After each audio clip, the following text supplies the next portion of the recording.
Olá, seja bem-vindo a mais um episódio do Somos Mais Que Um, o nosso bate-papo, a nossa conversa sobre carreira, sobre trilhas, sobre caminhos pessoais e profissionais. Nós estamos agora na nossa segunda temporada, esse é o segundo episódio que nós estamos gravando aqui na nossa casa nova, nos nossos estúdios novos, ainda aprendendo um pouco.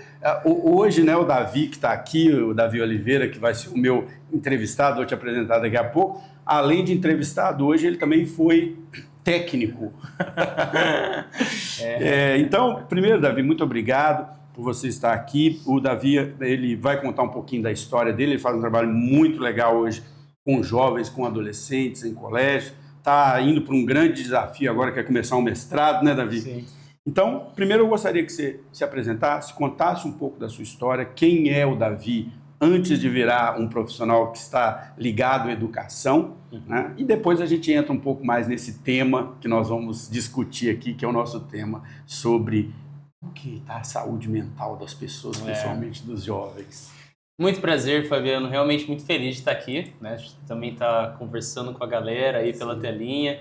Meu nome é Davi, né? Eu sou formado em psicologia, mas eu tive aí uma trajetória de muitas descobertas sobre mim, né? Eu costumo dizer, e muito do que eu trabalho com adolescentes eu também digo, que o autoconhecimento ele é o caminho para você se instrumentalizar, para você aproximar também as suas paixões das possíveis profissões que você pode vir a cumprir, né? Sim. Eu sempre fui de muitos gostos, então sempre me conectei muito facilmente com as crianças e com os adolescentes, porque eu gosto de muita coisa, então eu gosto de pesquisar, eu tenho esse amor por conhecimento, então desde pequeno. Então já quis ser biólogo, já quis ser astronauta. É um pouco toda criança tem isso, né, cara? Tem. Você sabe, Davi, que o meu filho ele está agora com 17 anos, ele está no momento da escolha profissional, tem coisa. Meu filho vai ser professor, ele quer fazer história, mas ele já passou, eu vejo ele e os amigos dele, né, desde o primeiro ano, ele está no terceiro agora, passou por todas as profissões possíveis, né? Ele já quis ser advogado, já quis ser médico, já quis, né?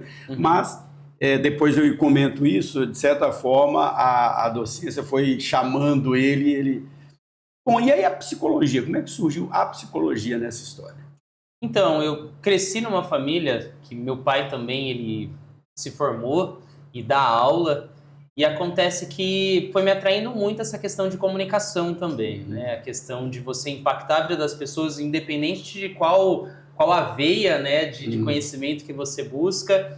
Mas eu sempre tive uma imagem, quando era criança, de, poxa, eu quero que o mundo seja um lugar melhor. Eu tenho essa visão até hoje. E acontece que em muitas das reflexões que eu tive desde pequeno, eu fui decidir que eu queria psicologia no 9º ano.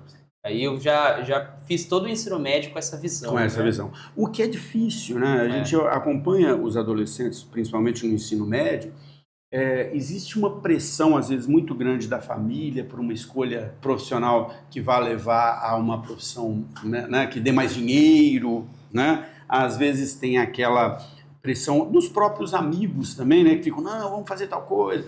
Tem a pressão da sociedade que fala, não, essa profissão não é tão socialmente aceita. É difícil o jovem já entrar no ensino médio com essa decisão, Exato. né, com esse... Eu sempre tive uma boa leitura, e isso até minha família me traz, de perceber o que a outra pessoa está sentindo sem que ela precise necessariamente me dizer, né? Então eu cresci com esse feeling. Sim, né? sim. E eu comecei a pensar, para tornar um mundo melhor, eu preciso auxiliar com que as pessoas possam se tornar pessoas melhores, né? Sim. Que elas possam lidar melhor com seus sentimentos e dessa forma lidar melhor com as suas sociabilidades. Sim. E foi quando eu decidi, então eu quero isso. Eu fiquei no começo eu estava entre filosofia, ciências sociais. Você estava no humanas, Eu estava na parte de humanas. Psicologia, e cheguei a pensar, poxa, se eu fizesse medicina para ir para psiquiatria? Aí foi quando a psicologia se abriu mais para mim, né, e segui nesse caminho. É interessante isso, né? Porque você vê que existe uma dúvida ali sobre que carreira eu quero, mas a pessoa tem uma inclinação natural para humanas ou para exatas ou para médicas, né? E o pessoal de humanas é um pouco do que você falou, já vem desde criança, né? Eu falo isso um pouco sobre meu filho também. Eu sempre soube que ele iria para o lado da humanas, em qual era o caminho eu não sabia bem, mas é a questão da empatia, é a questão de saber se relacionar com as outras pessoas. Você vê que mesmo a criança, ela já vai demonstrando um pouco isso. Você que trabalha com criança, você sabe. As crianças já têm inclinações. Por isso que eu costumo dizer, e eu falo isso quando tenho conversas, falo isso para os alunos, o cuidado com aquela ideia de que todo mundo vem com uma tábula rasa. Porque você tem uma carga genética, você tem uma criação que logo nas primeiras idades já afeta muito, né, a sua formação neurológica e também comportamental. Então, por isso que quando a gente olha as crianças, a gente já consegue ver determinadas tendências. Tem aquela criança que é super fofinha. Sim. Tem aquela criança que, se puder, ela vai escalar o que tiver pela frente, né? E tem aquela que sabe se relacionar com os outros, faz amizade, e tem aquela que é quietona lá no canto. Que era dela. E muitas vezes a gente também consegue enxergar essas figuras, né, das crianças na figura dos pais, na figura dos responsáveis, porque tem uma influência muito grande, né? Isso... Eu falo isso muito, cara, assim, eu estou pegando tudo que você está falando e trazendo para a vivência que a gente tem, né? Meu filho, ele reflete muito duas características muito opostas que eu e minha esposa temos, né? Eu sou uma pessoa mais racional, né? Aquela coisa... Sempre atuei como professor, há mais de 20 anos atuo como professor, então tenho mais essa questão do estudo, da coisa mais organizada. E a minha esposa é uma força social, né? Eu falo que ela é uma... você perguntou, né, se ela trabalha com beach tênis, ela organiza um campeonato de beach tênis. Ela é o que eu falo, assim, onde ela chega, ela cria um grupo social à volta dela. E meu filho tem essa característica também, por isso que eu sempre falei que ele iria para humanas. Reflete muito também a criação, né? E o interessante é que você reflete não somente no sentido direto, de influência direta, mas às vezes a influência oposta. Exatamente nesse sentido.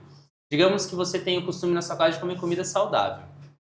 Existe geralmente uma tendência bem bipolar. Existe a tendência dos filhos, né, seguirem essa tendência de vou comer saudável, ou de seguirem, não, o negócio é junk food. É a luta vou pro extremo, né? Vai pro extremo, né? Que às vezes até no sentido, às vezes, de desafiar, que a gente tem essa questão independente da idade, né? Então a gente vê isso.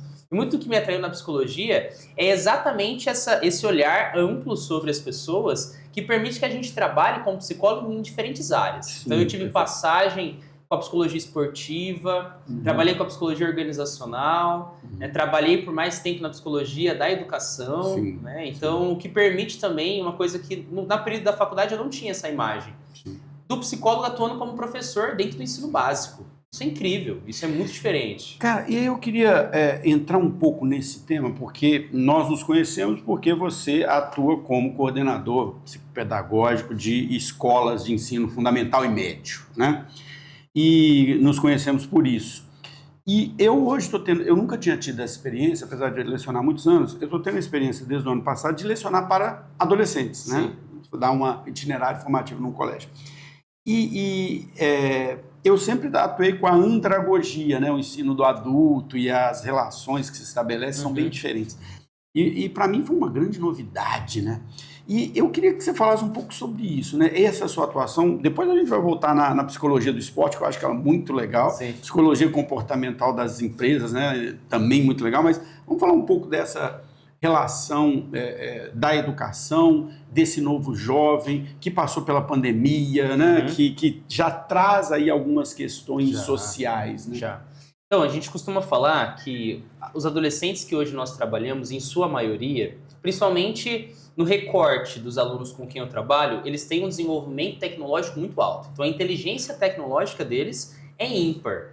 Então, muitas vezes, eles conseguem ensinar a utilizar determinados dispositivos e pegam com muita facilidade esses dispositivos, que a curva de aprendizado é muito maior para um adulto, né? Que vem de uma geração que a carga informacional era diferente, né? A capacidade de aprendizado é absurda. Exatamente. Né? Só que, ao mesmo tempo, a pandemia ela gerou uma situação bem problemática no ponto da sociabilidade.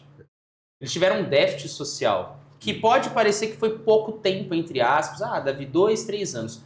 No entanto, pensando no tempo de vida da criança e do adolescente, é muito tempo. É mais de 10% da vida dele. Exatamente. E às vezes num momento em que ele estava fazendo aquele processo de socialização, né? Exatamente. Então, aquela criança de 7, 8, 9 anos, que é quando ele vai para a escola, quando ele começa esse processo. Né? E imagina só, quando você pega o adolescente, a criança, dentro do cenário de casa, que muitas vezes tem uma agitabilidade, não é à toa que gosta de correr, gosta de brincar, quer interagir, e aí você não pode sair de casa.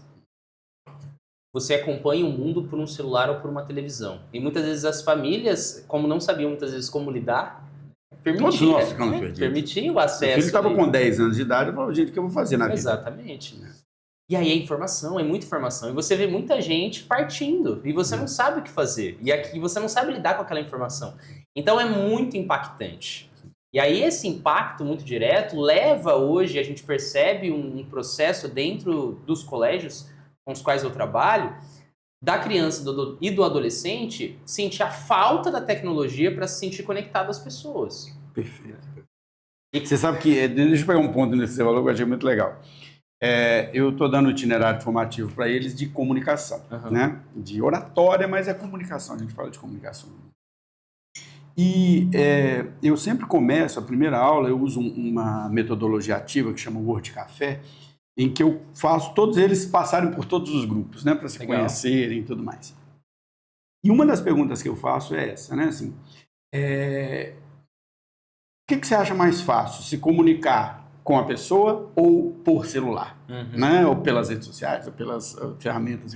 E todos eles falam, não, falar pelo telefone é muito mais fácil. Falar pelo celular é muito mais fácil. Né? Exatamente. E aí eu trabalho com eles um pouco, né? Por que é mais fácil? Por que que... E aí entra toda essa questão. Né? O celular hoje e as outras tecnologias digitais muitas vezes funcionam no sentido de psicologia como se fosse um escudo. Não é à toa que a gente fala também sobre cyberbullying, a gente fala sobre práticas de pessoas falando coisas que são horrendas na internet, mas que pessoalmente teriam uma baita dificuldade de falar. Porque ela se sente protegida, né? Exatamente. Só que é uma falsa proteção, né? Porque quando a gente para pensar, hoje, a quantidade de vazamento de informações, né? A questão de rastreamento das informações. Eu acho que tem uma percepção, e não só do adolescente, mas também de pessoas mais velhas, existe uma percepção assim de que como é na internet não é real, eu não vou ser culpado por isso, vamos dizer assim. Sim. Né? Eu não vou ser atingido, o que é uma grande inverdade. Exatamente. Né? E hoje o que a gente vê também, que foi inclusive uma expressão escolhida em um dos anos anteriores pelo dicionário de Oxford, foi a ideia da pós-verdade. Né? Sim, sim. Então a gente vive numa... Hoje o que é a verdade não é bem a verdade. Não é bem a verdade. Porque se a carga emocional for baixa, as pessoas ficam meio... Agora, se a carga emocional dentro de uma informação que foi veiculada for muito grande, as pessoas acreditam mais. Sim. E aí, muitas vezes, a gente deixa a razão de lado e a gente se apega muito a essa emocionalidade que muitas vezes pode fazer a gente agir de maneira violenta até, né? Não, e às vezes tem aquele outro problema que também já foi bastante discutido, tinha até um documentário, Dilema das Redes, né, que falava sobre isso. E ele tem duas características ali. Ele tem a câmara de eco, ou seja, tudo que eu falo, alguém fala, é isso mesmo, é legal, né? Reforça. E tem a questão das bolhas de opinião, né? Que você só conversa, você só se relaciona com pessoas que pensam igual a você. E não só opinião, algoritmo, né? Exatamente. São bolhas algorítmicas. Ele só te entrega aquilo que você acredita. E isso é perceptível no jovem, então. Com certeza, né? Porque você vai ter que lidar com diferentes opiniões. E muitas vezes quando você sente a sua opinião sendo contrariada, você se sente ferido. Né? E se o adulto, já que teoricamente deveria estar mais preparado para isso, não sabe lidar com isso? Exatamente. Imagina o jovem, a criança. E por isso que é muito cíclico. Eu penso que a importância da gente trabalhar desde a base, né? Desde a criança, desde o adolescente, mas eu sempre falo que a minha função como coordenador de socioemocional, educação socioemocional, é trabalhar com cultura socioemocional. Eu não posso trabalhar somente a criança e o adolescente, eu preciso trabalhar a família. Porque quando a criança e o adolescente sai de um colégio que tem um socioemocional trabalhado, ela não pode sofrer um cabo de guerra. Ela precisa ter uma concordância do processo. Dentro de casa. Dentro de casa. Porque digamos que eu aprendo que eu preciso ser respeitoso e escutar o outro. E apresentar de maneira educada o que eu penso. Eu chego em casa e o primeiro pensamento que eu tenho é cala a boca. Então aí vou fazer uma provocação nesse sentido. Por atuar com educação e por estar também ajudando lá no colégio no qual meu filho estuda, eu estou sempre muito próximo do colégio, eu estou sempre conversando com o coordenador, com os professores, conheço os professores dele, já entrevistei alguns aqui.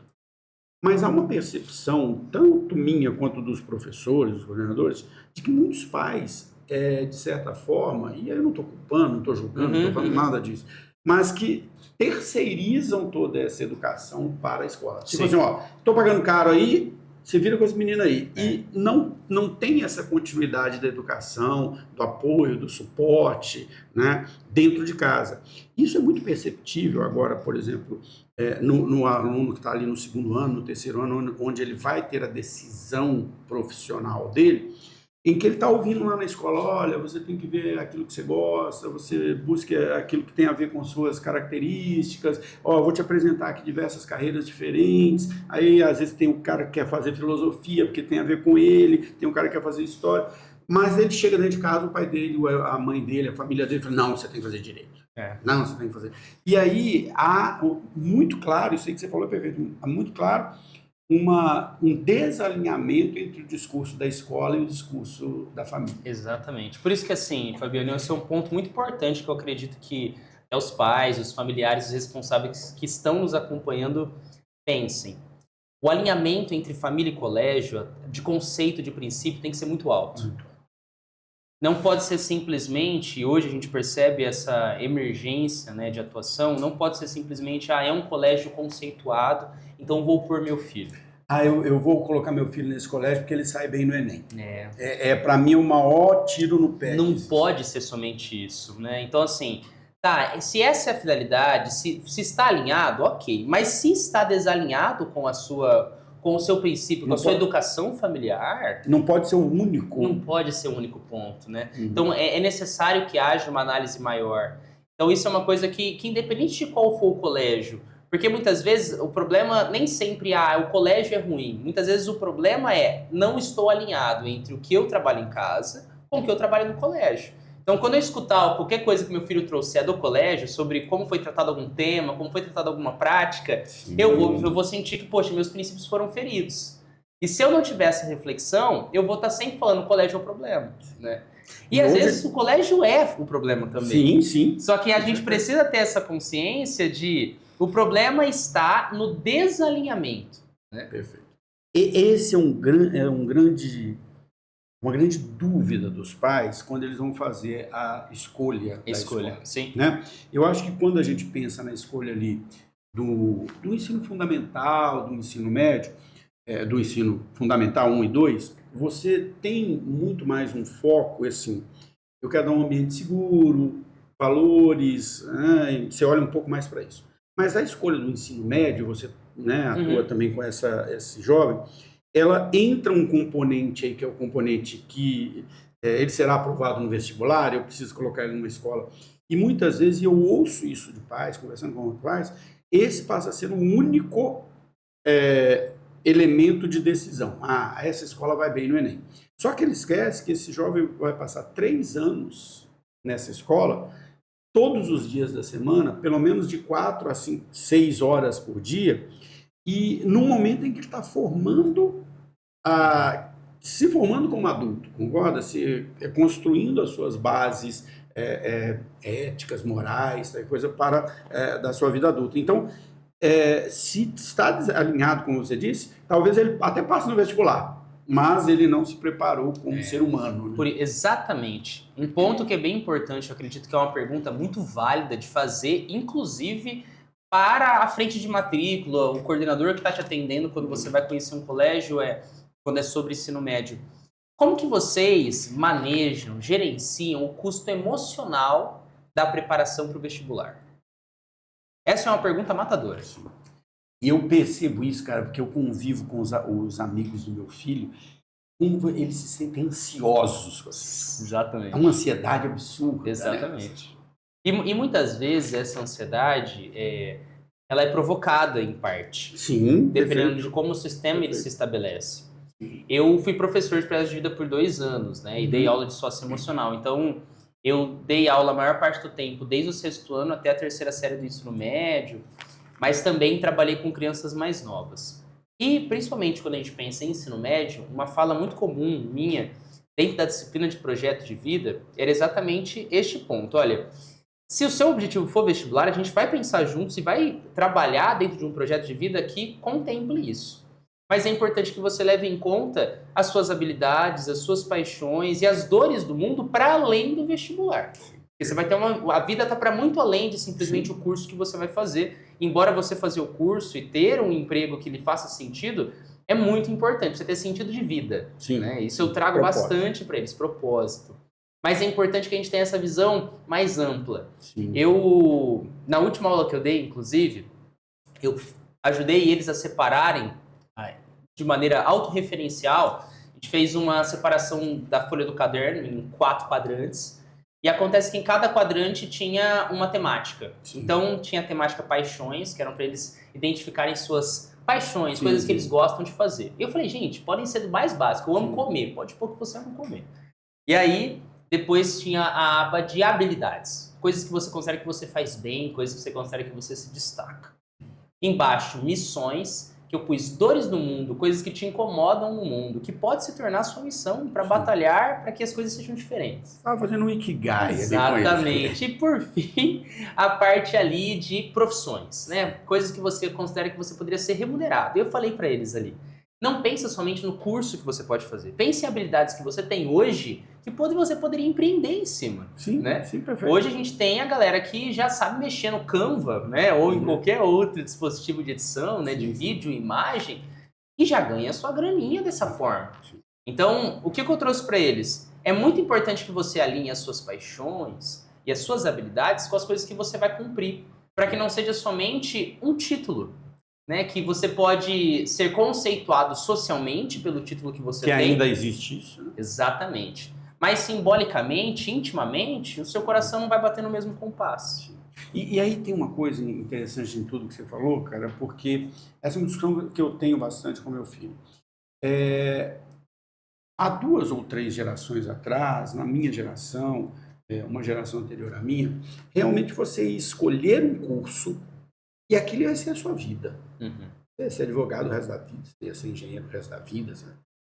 Hoje, você vai fazer um curso, você vai trabalhar naquilo 5 anos, 6 anos, 10 anos, daqui a pouco você vai fazer outro. Você vai fazer uma mudança de carreira, você vai fazer, e de redirecionar a sua carreira, fazer outro curso, começar uma outra profissão, e você vai fazer isso 2, 3 vezes na sua vida. Tem uma característica aqui, cara, interessante em todos. Eu falo que o podcast, para mim, foi uma grande faculdade, né? Tem sido uma grande universidade para mim, porque você é o episódio 111. Eu já trouxe 110 pessoas diferentes aqui, das mais variadas profissões, desde um tatuador, passando por um professor, passando por um engenheiro, por um advogado e tudo mais. E eu não vou saber precisar exatamente, mas eu te digo que cerca de 60% das pessoas que passaram aqui não atuam profissionalmente hoje naquilo que eles estudaram. O cara é advogado, hoje ele trabalha com marketing, o cara se formou em marketing, hoje ele trabalha ele é professor, a pessoa... Por quê? Porque a vida não é resolvida aos 17 anos de idade, né? Você tem toda uma vida. Sim. Que você vai trabalhando essa vida e ela vai mudando e as coisas vão mudando, profissões novas surgem, a tecnologia impacta, né? Uhum. Tudo isso. E então eu falo muito com meu filho assim, ó, tome a decisão pensando num horizonte de 5 a 10 anos. Depois você vai ter outras oportunidades na sua vida, outros caminhos, outros interesses na sua vida. Né? E um tema também que eu acho super interessante, que ele está se tornando cada vez mais emergente, é a educação socioambiental e como isso impacta diretamente também as relações empresariais. Sim. Assim, quando a gente olha o mundo, a gente já percebe que nós estamos pagando por alguns dos nossos erros, né? E a gente percebe que... esses 2 meses de chuva em Ribeirão Preto não é normal, né? Não é normal. E esse é um ponto, acho que bem interessante da gente refletir, porque quando a gente começa a olhar tudo isso, a gente começa a entender que a educação socioemocional, que é o que me chama e acredito que é o que mais é importante para você não ter simplesmente uma formação técnica, sim, né? Sim. É você pensar o socioemocional em relação com a natureza. Então, o socioemocional, que é sociabilidade, inteligência emocional, tem o componente também de relação com a natureza. Sim. E quando a gente para pensar nisso, eu costumo dizer bastante que é sobre a gente literalmente se reconectar com as nossas raízes. E isso tem uma raiz até mesmo genética. É muito legal, Fabiano, porque o que acontece? Quando a gente interage com ambientes mais naturais, Existem partes específicas, a ciência já apresenta isso, do nosso DNA que são ativadas, que é a ativação de fenótipo, que são muitas vezes áreas ligadas a maior foco, a maior concentração, né, nas atividades que a gente cumpre, seu sistema imunológico trabalha melhor e você reduz a taxa de cortisol no seu sangue, ou seja, o hormônio do estresse. Melhora também a sua taxa de produção de melatonina, então seu sono fica melhor. Então, o que eu sinto hoje também, que é um processo muito importante para a criança, para o jovem e para o adulto, se reconectar mais à natureza. E ao cuidar da natureza, a gente vai perceber também que a gente desenvolve um afeto para cuidar do outro, para olhar o outro com mais empatia, né? Então, assim, até mesmo abrir uma empresa voltada a esse trabalho, né? De educação socioemocional e educação socioambiental. Um dos colégios, inclusive, que eu trabalho, a gente está desenvolvendo agora um projeto de educação socioambiental em um ambiente de natureza. Olha que interessante, porque o que a gente vê na educação é um distanciamento cada vez mais disso, né? Assim, na educação tradicional, não se fala, né? Se coloca lá na disciplina de biologia e pronto. E pronto. E não se... eu acho que falta um pouco as experiências, porque tudo isso que você está falando tem que ser vivenciado. Exato. Você tem que pegar essa criança e colocar ela na natureza. Não pode simplesmente falar disso dentro de uma sala de aula. Exatamente. Saiu, se não me engano foi 2024 a 2025, um estudo com as capitais do Brasil, assim, das capitais dos estados. E nesse estudo se percebeu que os colégios eles têm uma redução contínua de área verde. Então, há uma maior industrialização dos espaços acadêmicos, né? E assim, o que acontece? Sem a vivência ali com a natureza, a gente também perde uma vivência de empatia e de afetividade. Então, a gente percebe que muitas vezes com o fator preciso crescer, preciso nos desenvolver, a gente pode estar se afastando de um dos fatores que mais exatamente favorece esse crescimento. E eu acho, cara, que olhando para a educação, e não só no ensino médio, fundamental, médio, até no superior, eu percebo que você está falando da questão da natureza, mas pensando também na questão social, até as interações sociais não são valorizadas. Você coloca o aluno numa cadeirinha, soca a matéria nele, Exato. faz ele estudar, e não abre formas, usa a educação de uma forma de fazer com que essas pessoas se relacionem, fazer com que elas trabalhem em equipe. Eu sempre falo que na vida profissional, algumas competências são fundamentais. E uma delas é saber se relacionar com as pessoas. Porque quando você vai para uma empresa, uma grande empresa, você vai trabalhar com 10, 15, 20, 30 pessoas, muitas vezes você nem conhece essas pessoas, às vezes você não vai com a cara delas porque você não as conhece, né? Às vezes ela tem uma religião diferente, um político de preferência diferente, um time de futebol diferente. Uhum. Então, uma das grandes competências que a gente precisa aprender para trabalhar é a sua capacidade de se relacionar com o outro. Exatamente. E eu acho que as escolas exercitam muito pouco isso. E assim, sendo bem honesto, Fabiano, eu vejo que é uma questão de... Acho que é um problema multifacetado, mas ele parte muito de uma falta de compreensão e uma falta de leitura e adequação com a própria BNCC. Uhum.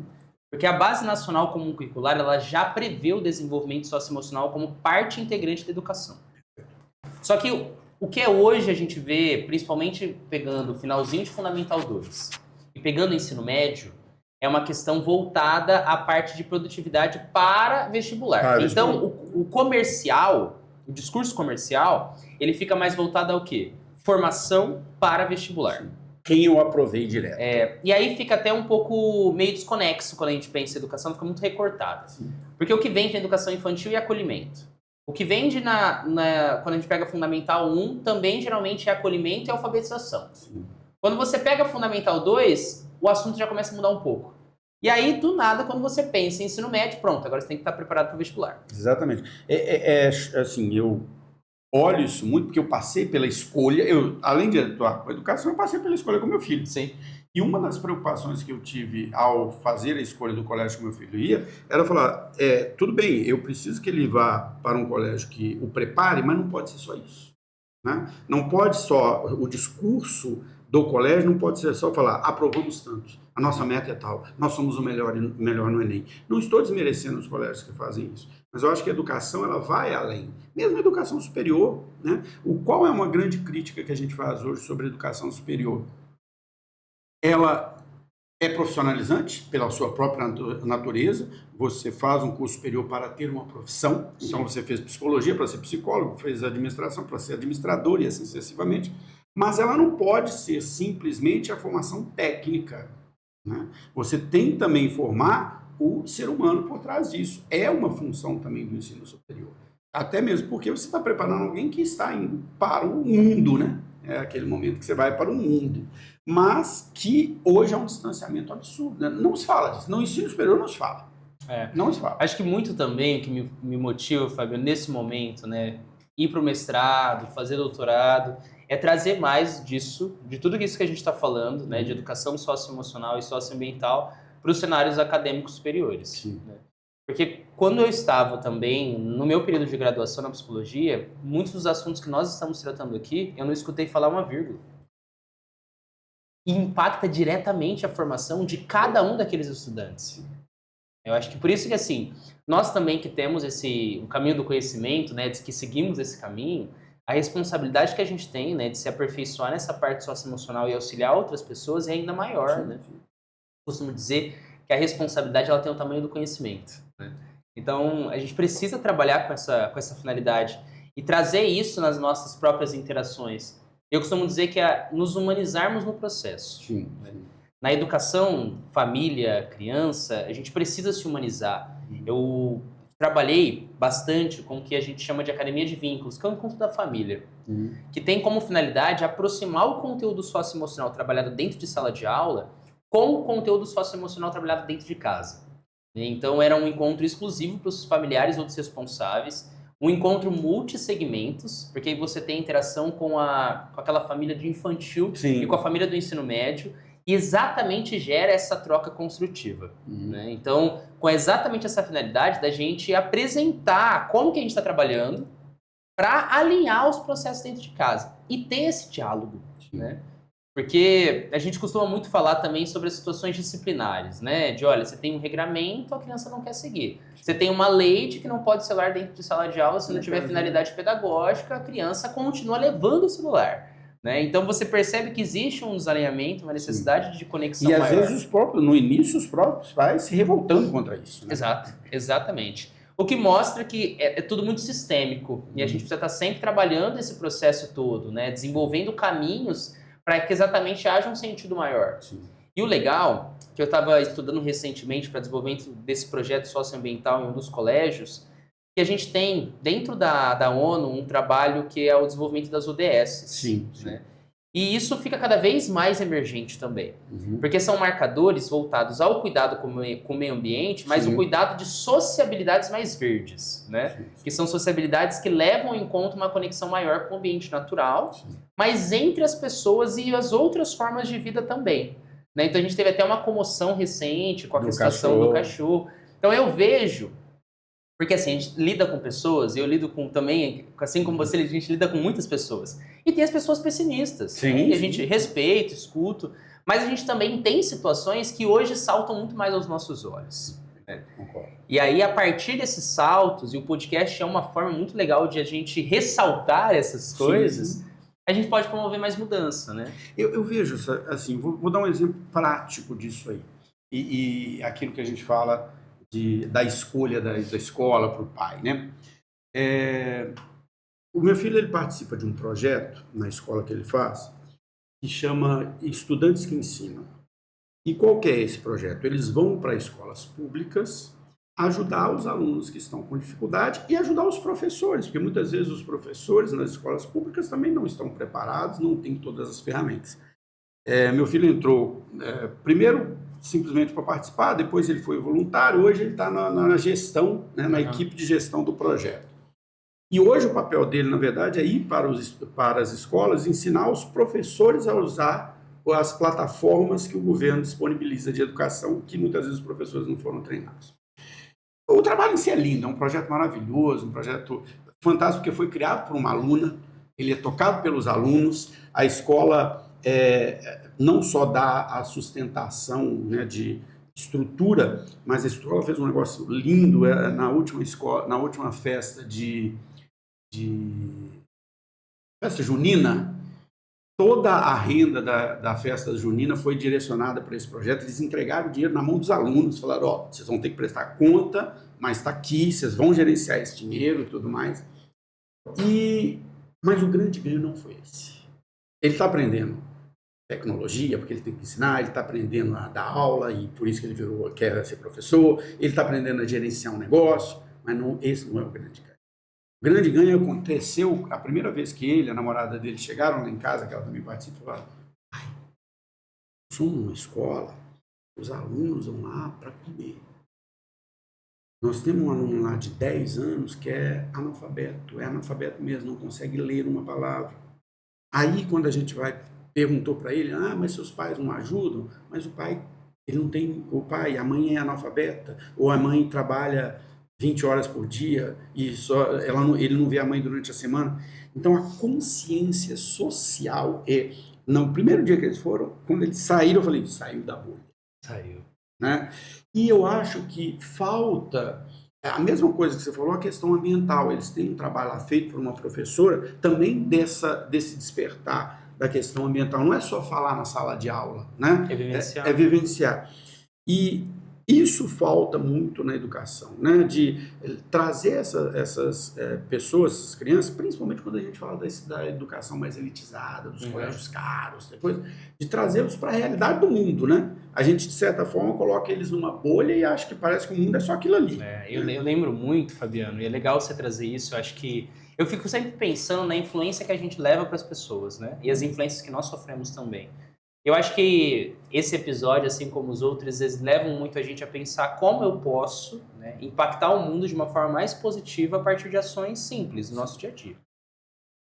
Muito da minha educação, quanto pessoa e quanto profissional, veio, acho que quando meus pais me levaram as primeiras vezes numa ONG, que fazia comida para entregar para pessoas em situação de rua. Você sai da bolha, né? Você sai da bolha. Você acorda para o mundo. Você sai da bolha.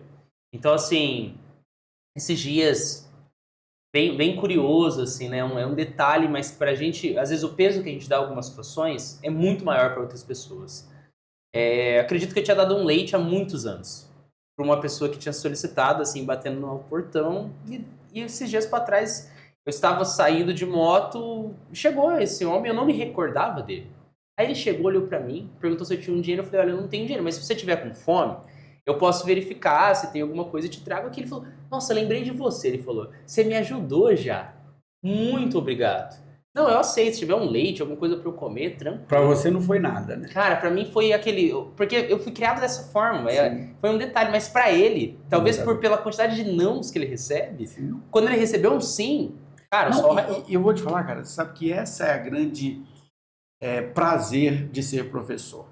A gente é mal remunerado, o professor não é reconhecido, mas quando você encontra um aluno muitos anos depois, e você falou uma coisa, uma conversa como nós estamos tendo aqui, fala uma coisa com ele, e ele muitos anos depois ele fala assim, cara, sabe aquele negócio que você me falou X anos atrás? Mudou minha vida. E esse é um grande, para você às vezes não é nada, mas para outra pessoa tem...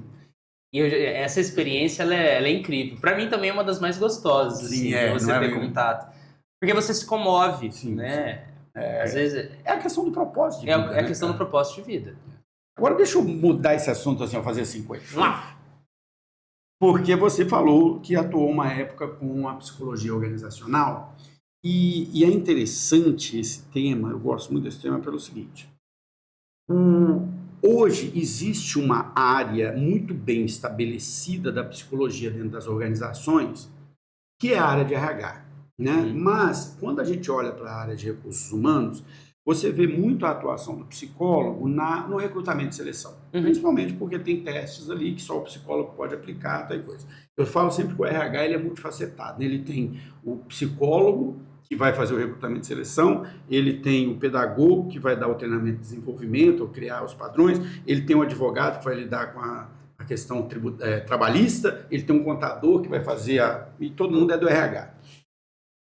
Mas nós estamos, desde o ano passado, numa discussão muito profunda nas empresas, porque tem uma mudança de legislação que deveria ter entrado em vigor em março do ano passado, foi postergado porque as empresas não estavam preparadas para.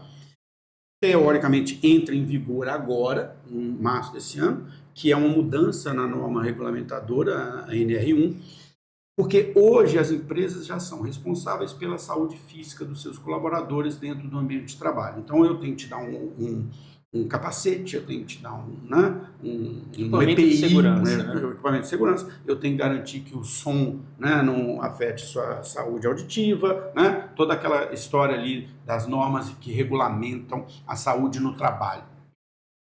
A NR1 sofre, a partir de março, uma modificação em que as empresas passam a ser responsáveis também pela saúde mental dos colaboradores.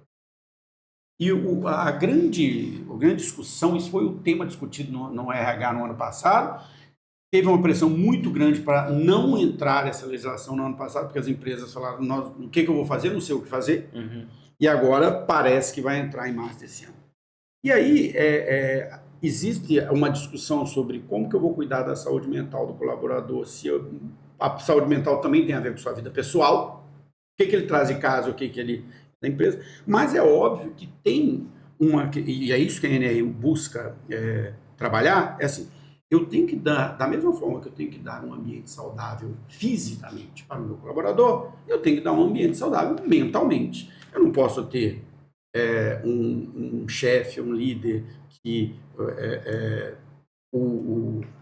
pressiona exageradamente, eu não posso ter assédio, eu tenho que ter um ambiente de trabalho, né, mentalmente seguro. Você, nessa época que você trabalhou com a psicologia organizacional, e eu sempre falo uma coisa, né, cara, que o ambiente organizacional, ele é tóxico, né, porque é um tanto de gente diferente, trabalhando 10 horas por dia juntos, muitas vezes com objetivos diferentes. Exatamente. Para eu bater minha meta, eu prejudico a sua. Então, eu queria que você trouxesse um pouco a conversa agora para essa psicologia organizacional, suas experiências com ela. Realmente, quando a gente pensa nessa questão de saúde mental dentro do ambiente de trabalho, é um assunto muito complexo a partir exatamente deste ponto. Hoje, existe uma redução dos limites entre trabalho e vida pessoal. Acho que esse é um ponto muito importante que precisa de atenção. Quantas situações, talvez, você saia do trabalho, mas quando você chega num outro ambiente, que é o ambiente da sua casa, você ainda tem demanda para resolver. Sim. Não é simplesmente eu apertei um botãozinho e desliguei o botãozinho. Não existe esse botãozinho, né? Então, assim, existem, claro, empresas e empresas, trabalhos e trabalhos, mas hoje a gente vê que existe essa demanda que passa, né? Passa um limite invisível. Então, assim, é importante, e eu acredito até que você comentou da questão do recrutamento e seleção, desde o início, agora para a gente trabalhar de maneira mais assertiva nesse ponto, você levar em conta como que o seu profissional, o seu possível profissional, trabalha com essas questões já. Sim, perfeito. Porque não é também somente uma questão daquela pessoa que é boa em falar e é posturada. Porque muitas vezes, poxa, se a pessoa fala bem e é posturada, ela já se torna muito atrativa para a empresa. Mas não necessariamente lida bem com as suas emoções. Exatamente. Um bom vendedor não é necessariamente um inteligente emocionalmente, né? São situações diferentes. Então esse é um ponto inicial. Agora, dentro da empresa, e eu percebo que é muito uma questão dessa, é a necessidade da gente dissolver alguns limites também entre os segmentos da empresa. Porque senão a gente começa a criar relações muito discrepantes. Eu digo que as empresas elas são formadas de feudos. Exatamente. Tem um senhor feudal, Exatamente. que é o chefe da área, e cada feudo tem uma linguagem diferente, tem uma forma de trabalho, tem uma cultura diferente. Exatamente. Né? É por isso que é importante também que nós tenhamos figuras, e eu acredito que isso é um baita pulo do gato para as empresas para se adaptarem melhor a essa nova regulamentação, mas também para ambientes mais adequados. Uhum. É necessário que haja pessoas que consigam trafegar entre esses diferentes feudos, entre esses diferentes grupos, e consiga se comunicar com esses diferentes grupos de igual para igual. E traduzir, né? Exatamente. E com afeto. Esse que é o grande ponto. Não é simplesmente eu chego e ao chegar lá eu já delibero. Tem que ser desse jeito. Eu preciso escutar. Eu preciso entender a situação. Eu tive uma situação... É um mediador, quase. Exatamente. Tive uma situação muito recente agora, Fabiano. Foi essa semana, inclusive. E a líder da limpeza de um dos colégios que eu trabalho me chamou para conversar. E falou, olha, estou com esses desafios aqui com as meninas da limpeza. E como eu sou recente num posto de liderança, eu não sei muito bem como lidar. Para ela chegar e conseguir falar comigo sobre isso, eu precisei em algum momento me apresentar para ela. Eu precisei estar lá por ela. Mostrar que está disponível. Disponível. E é um disponível emocionalmente. Porque ali ela estava diretamente apresentando uma fragilidade. Se ela não confiasse no meu trabalho, se ela não confiasse na posição que eu desempenho na empresa, que é exatamente de coordenar socioemocionalmente a cultura do colégio inteiro, da instituição inteira, ela não teria ido até mim. E mesmo Ela se eu não tivesse sa- perguntado... Ela não saberia que você está disponível para isso. Exatamente. E eu também correria um risco, e a empresa correria um risco, porque ela iria tentar segurar uma ponta que uma hora ela não conseguiria mais segurar. E isso é um problema muito sério das empresas. Eu já discuti isso aqui diversas vezes com profissionais de RH. As empresas promovem pelos motivos errados. Você coloca a pessoa numa posição de liderança sem prepará-la para isso. E o líder, uma das principais competências do líder é exatamente a sua questão emocional. Exato. Porque ele tem que lidar com problemas o tempo todo, com resolução de problemas, com resoluções de conflitos, e ele precisa estar emocionalmente preparado para isso. E ninguém fala disso com ele. As pessoas sempre vão dizer, a partir de amanhã você é líder, você foi promovido. Exatamente. E assim, eu me recordo de um livro do Diógenes de Luca, se eu não me engano, Diógenes Luca, que foi um dos criadores do GAT no Brasil, Sim, né? sim. Então, ele cria a polícia de sequestro e Sim. todo esse processo. E ele tem um livro bem interessante que ele fala sobre princípios das tropas de elite aplicadas ao mundo dos negócios, assim. É um livro bem curioso. Ele é um livro curtinho, vale super a pena. E ele apresenta muito da importância exatamente da gestão emocional pelo líder. Porque o líder, ele precisa ser um bom líder quando as coisas estão indo bem, mas ele também precisa ser um bom líder quando a cobra fumar, quando as coisas não estiverem correndo bem. Aliás, é aí que ele é o Exatamente. E muitas vezes esse é o ponto que quando a gente vai fazer uma promoção, a gente não leva em conta sempre. Por isso que é uma pergunta muito importante. Este meu líder, essa pessoa que eu estou pensando em promovê-la, como ela lida com uma situação complexa? E hoje a gente tem ferramentas, se a gente usar da criatividade, para pôr o líder numa situação mais dificultosa, né? E aí é de maneira deliberada mesmo, como se fosse um teste. Porque a gente também passa durante todo o período de educação por provas. E você chega, né, dentro de um período ali da empresa, você tem suas provas implícitas. Sim. Só que você também consegue, se você tiver uma gestão bem organizada, de gerar boas provas para aquele líder, para identificar se ele tem as habilidades necessárias para aquilo. Perfeito, Exatamente. perfeito. E também desenvolvê-lo, né? Que é um Exatamente. grande. Mas aí eu quero também ir para o outro lado, porque eu não sabia de nada disso e me contou na história. Por isso que eu gosto das pessoas contarem a história da vida primeiro, antes da gente começar, porque surgem pontos legais. Você falou que trabalhou com a psicologia do esporte. Sim. E aí eu quero falar de dois extremos aqui, duas coisas completamente diferentes de psicologia do esporte, só para trazer para você comentar. Primeiro, é uma discussão que a gente sempre fala, né, de que o atleta brasileiro não está preparado psicologicamente para o momento da decisão. A gente sempre fala, nossa, o emocional pegou, né, seja na seleção brasileira, seja no esporte individual, né, nas Olimpíadas a gente ouve muito as pessoas falando isso, e se comenta dessa falta de preparação psicológica para o momento, né? E esse é uma pergunta, um extremo aqui. Outro extremo é o que a gente comentou, né, no início aqui, batendo um papo, que eu falei, minha esposa, ela organiza um campeonato de beach tênis, mas é muito mais uma questão psicológica, social, né, é muito mais um grupo social do que um esporte. O esporte também tem esse papel, né, social, psicológico, elas se apoiam, elas se conhecem, elas se conversam, outra coisa. Então, eu queria que você trouxesse um pouco da importância do esporte nesse contexto psicossocial. Claro. Nós temos, inclusive, um autor, ele foi um dos criadores do treinamento mental dos Navy SEALs dos Estados Unidos. O livro chama Disciplina Mental. Nesse livro Disciplina Mental, ele apresenta com muita clareza, logo nos primeiros capítulos, que ele conta a história do Nathan Chen. Nathan Chen, patinador artístico, que assim, tem um histórico de vitórias absurdo. E aí acontece que ele vai ter um evento olímpico, e nesse evento olímpico de inverno, ele tem um rendimento muito abaixo. Fica em 5º lugar, e ele tinha tudo para ser um dos primeiros. Fica fora do top 3. E quando o Nathan Chen procura esse profissional, esse psicólogo, PhD, O que esse psicólogo percebe e identifica? Ele identifica que quando o Nathan Chen se afastou do que levou ele para o esporte, do que levou ele a ter sentido no que ele fazia, ele caiu de rendimento. Ele teve queda de rendimento. O que ele percebeu? Quando a gente simplesmente faz o esporte ou entra dentro de qualquer vivência esportiva com o fundamento de me mostrar mais para os outros, de receber a aprovação dos outros, eu não me sustento naquele esporte.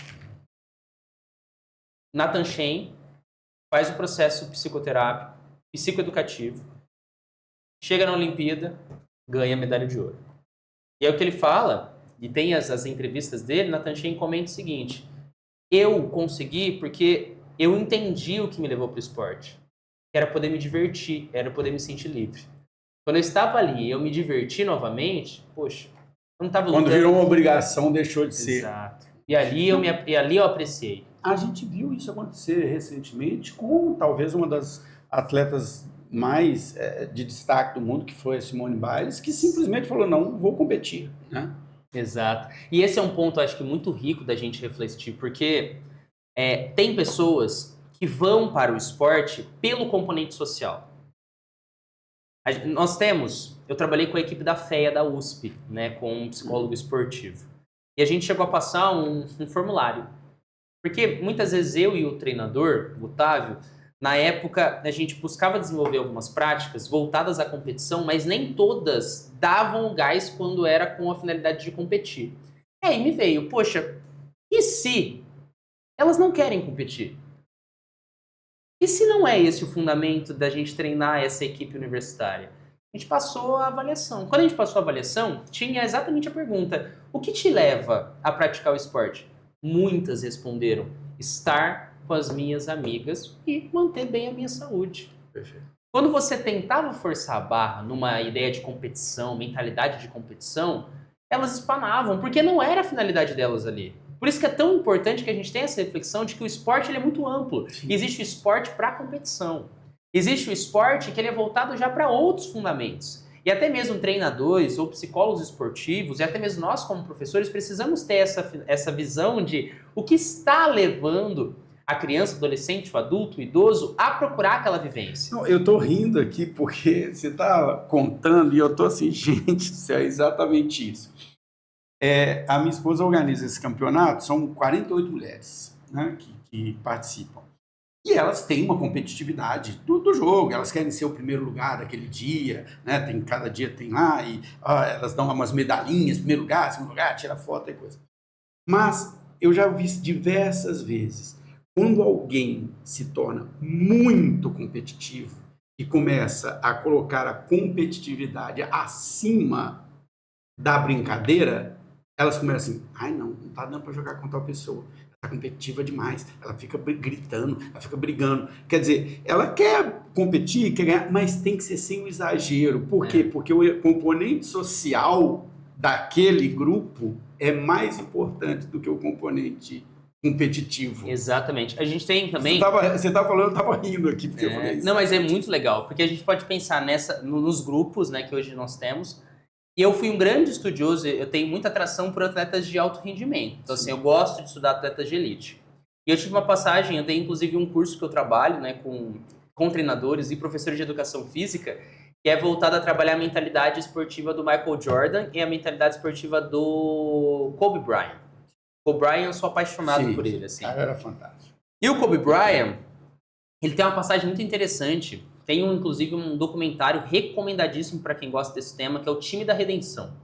Que conta a história do time olímpico norte-americano de basquete que queria se tornar o time da redenção porque já estava perdendo há muitos anos. Uhum. Então, eles queriam criar um time que fosse coeso o suficiente para voltar a pôr o basquete dos Estados Unidos em evidência em primeiro lugar. E aí acontece que eles criam esse grupo, né? Só que faltava uma peça. E essa peça, o treinador chega e fala, é o Kobe Bryant. Só que a gente precisa fazer o seguinte, é um dos primeiros discursos que inclusive aparece no documentário. O Kobe Bryant ele precisa chegar e trazer todo esse amor dele pelo esporte, essa dedicação, essa competitividade que ele tem. No entanto, ele precisa aprender a jogar em grupo. Senão ele vai ruir o time. Ele chega e fala, eu não preciso de várias estrelas aqui, eu preciso de estrelas que saibam trabalhar junto. É um grande problema do esporte coletivo, né? E não somente no esporte coletivo, por isso que eu gosto tanto da psicologia esportiva. Tem empresa que você pode ter muitos profissionais de alto gabarito, de alta certificação, mas se eles não souberem trabalhar juntos, eles vão puxar o tapete um do outro toda hora. Né? Então, o que é legal nesse documentário e em estudar psicologia esportiva? Quando você percebe que a competitividade, quando você quer competir em alto rendimento, ela é super importante. Mas quando é um esporte que você trabalha junto com outras pessoas, você precisa aprender a lidar com outra pessoa. Então, o Kobe Bryant, quando ele chega, logo no começo ele já dita outro ritmo pro time. Quando ele se joga para conseguir buscar uma bola, ele dá uma ponta na quadra, né? E aí ele tem até no documentário os jogadores falando, não, quando o Kobe ele se jogou para pegar a bola daquela forma, eu vi que as coisas seriam diferentes, porque ele ia dar alma por aquilo. Era a última Olimpíada do Kobe, né? Ele já tinha essa visão. E aí acontece então que as coisas elas começam a se desenvolver de outra forma. Por que o Kobe começa a fazer também? Ele começa, e já era parte da vivência dele, quando você pega os outros documentários. Tem inclusive um outro documentário chamado Obsessão, que está no Buy and Hold Brasil, fantástico. E conta, né? O Kobe, ele acordava muito cedo para malhar. E ele malhava em diferentes momentos durante o dia. Quando ele leva isso para o cenário olímpico, o que os outros jogadores do time começam a fazer? Porque eles se sentiram próximos, eles não se sentiram... Poxa, ele é... Eu não consigo me conectar, né, com ele, mas ele tá próximo da gente agora. Eles começam a acordar mais cedo para malhar com ele. O time todo muda o horário de trabalho dele. Isso a gente percebe, né? Isso é liderança. Isso é liderança. E é a liderança pelo exemplo, né? Que a gente sempre volta nesse ponto. Porque uma coisa é você ser muito bom no discurso, né? E outra coisa é você, dentro do esporte, da empresa, da escola, você realmente apresentar uma conduta diferente. Eu também não poderia ser um coordenador de socioemocional e tratar mal aquele que está comigo, né? Sim. Cada um ali tem a sua importância para todo o sistema funcionar. Não, você percebe isso nas empresas, né? Quando você tem um líder, o maior símbolo disso, assim, quando você tem um líder que se sente superior aos demais, eu já ouvi muito de líderes falando assim, eu queria ter uma equipe toda igual a mim. Eu falo, então ia ser um inferno, né? Porque todos os seus erros estariam multiplicados por 10. É verdade. Então, aquele líder que não cumprimenta as pessoas, que não fala com o pessoal da limpeza, que não se comunica com as demais pessoas, que se sente superior, que acha que, eu não posso, não vou lá naquele restaurante que eles vão, porque esse cara, ele transmite uma questão de cultura e de clima que nunca vai construir a equipe. É o exemplo mesmo. Exato. Cara, fantástico o papo, só que já tem 1 hora que nós estamos conversando. E eu queria aqui abrir para você um pouco, falar, né, desses seus próximos passos, do mestrado, do doutorado, o que você está pensando em fazer nesse caminho. Para onde? Sei que você está fazendo algumas mudanças profissionais também nesse momento, falar um pouco sobre isso. E depois eu volto para encerrar aqui. Não, perfeito. Então, eu durante o processo como coordenador de socioemocional, né, de uma rede aqui de Ribeirão, eu percebi essa minha atração contínua por estudar a natureza e relação com a natureza, né? A psicologia e natureza. E acontece, então, que durante esse processo eu iniciei uma especialização, que eu finalizo esse ano, que é em ecopsicologia. Legal. Esse tema é muito interessante. Não, esse tema é incrível, assim. Podemos conversar em outros momentos sobre. E aí acontece que, a partir desse movimento todo, eu me formei no Paraná, me formei em Londrina, na UEL. Começou a surgir, né? Ressurgir, na verdade, um desejo que quando eu me formei na graduação, apareceu, que foi de fazer o mestrado. Eu ainda não tinha muita clareza do que eu queria estudar, né? Mas foi se delineando. E aí, exatamente, o mestrado eu quero fazer nesse campo de práticas de educação socioambiental. Que legal. De educação socioemocional, né? Aplicada aos ambientes mais ecológicos, de maior abertura, né, de relação com o meio ambiente. Legal. E aí acontece que eu também, nesse mesmo processo, eu abri uma empresa, que é a AutoPsi, e essa empresa ela exatamente tem como fundamento você trabalhar a educação socioemocional e socioambiental em diferentes ambientes. Em empresas, em outros colégios, trabalhar também com pessoas. Então, ao mesmo tempo que eu trabalho num processo clínico como psicólogo, né, eu também trabalho com psicoeducação, né, que é um termo bem legal, que é a psicoeducação socioemocional e socioambiental em diferentes outros colégios. Legal. Então, eu estou buscando realmente unir, e isso é uma coisa que eu costumo muito dizer para os nossos alunos, a importância de você unir o seu projeto de vida com o seu trabalho. Perfeito.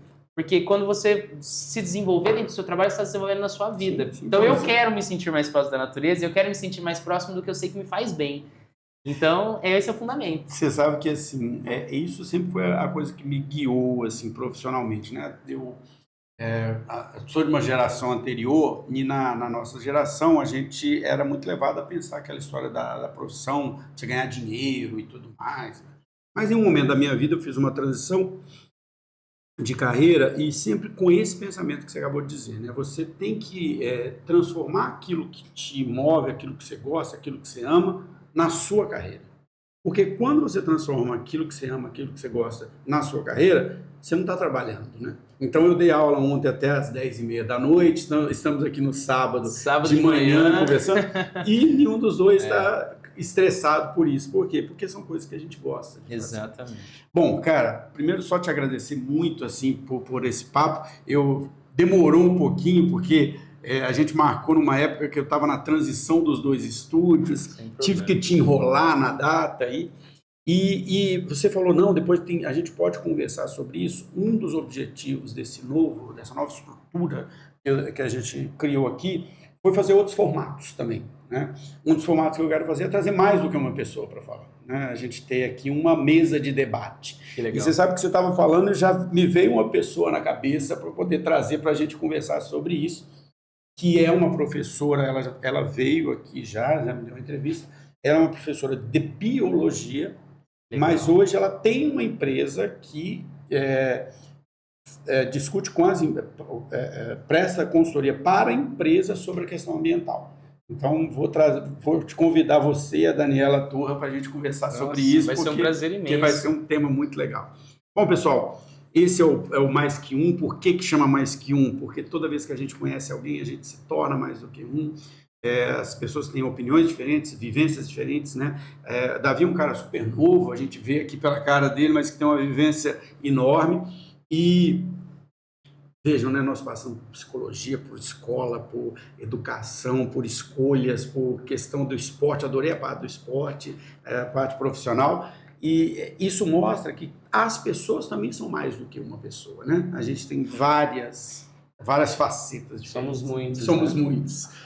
Então, se você gosta desse tipo de conteúdo, não deixe de nos seguir. Os cortes do episódio do Davi vão estar nas nossas redes sociais. Também o episódio completo, tanto no YouTube quanto no Spotify. E não deixe de acompanhar as nossas conversas, os nossos bate-papos. Eu digo que aqui é uma grande contação de caos, né? A gente fica aqui contando os caos. Então, até o nosso próximo encontro. Isso.